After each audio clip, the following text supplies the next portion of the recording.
حضرت حکیم المنور اللہ تعالی مرکزہ فرمایا کرتے تھے کہ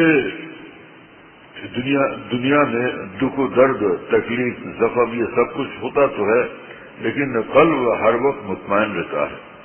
جو اللہ تعالیٰ کا عاشق ہوتا ہے، فرما بردار ہوتا ہے، عارف ہوتا ہے، جو اللہ کا دیوانہ ہوتا ہے، تو وہ باہر سے اسباب غم تو نظر آتے ہیں، لیکن دل جو ہے، دل کے اندر وہ غم کا اثر نہیں ہوتا، قلب کے اندر وہ غم کا اثر نہیں ہوتا، قلب کے اندر سکون ہی سکون ہوتا ہے۔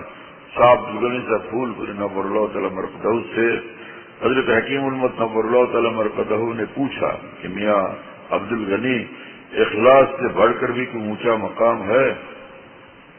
حضرت پھول پوری نے فرمایا کہ حضرت آپ ہی بتا دیں۔ فرمایا ہاں میاں، اس سے اخلاص سے بڑھ کر ایک اونچا مقام ہے، وہ ہے رضا بالقضاء۔ رضا بالقضاء، اللہ تعالیٰ کے ہر فیصلے پر راضی رہنا اور خوش رہنا، اللہ تعالیٰ کی خوشیوں پر مرنا، جو ان کی مرضی ہے اس پر ہم بھی راضی ہیں، جو جیسی ان کی مرضی ہے اس پر ہم راضی ہیں۔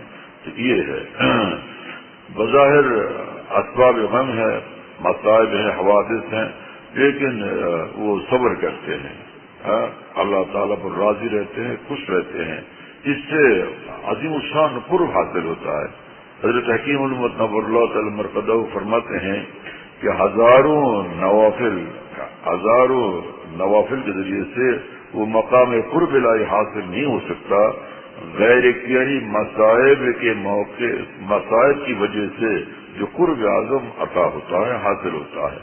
صبر بگزیدند اور صدیقین شدند، صبر کرنے والے صدیقین ہو جاتے ہیں، جو صبر کرتے ہیں صدیقین ہو جاتے ہیں۔ صبر کا کتنا اونچا مقام ہے۔ مولانا شاہ محمد احمد صاحب الہ آبادی رحمہ اللہ تعالیٰ فرمایا کرتے تھے کہ پرندے اڑتے ہیں دو پروں کے ذریعے سے، ہے نا، دو بازوؤں کے ذریعے سے اڑتے ہیں پرندے، آسمان میں اڑتے رہتے ہیں، فضاؤں میں اڑتے رہتے ہیں پرندے دو بازوؤں کے ذریعے سے، اور اللہ کے بندوں کے اللہ کی طرف اڑنے کے لیے بھی دو بازو چاہیے، ہے نا، دو بازو چاہیے، ایک بازو کا نام ہے شکر اور دوسرے بازو کا نام ہے صبر۔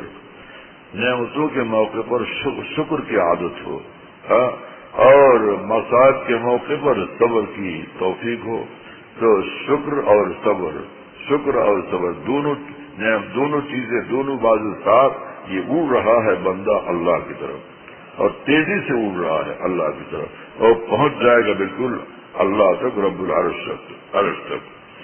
اللہ تعالی ہمیں قبول فرمائے، توفیق عطا فرمائے۔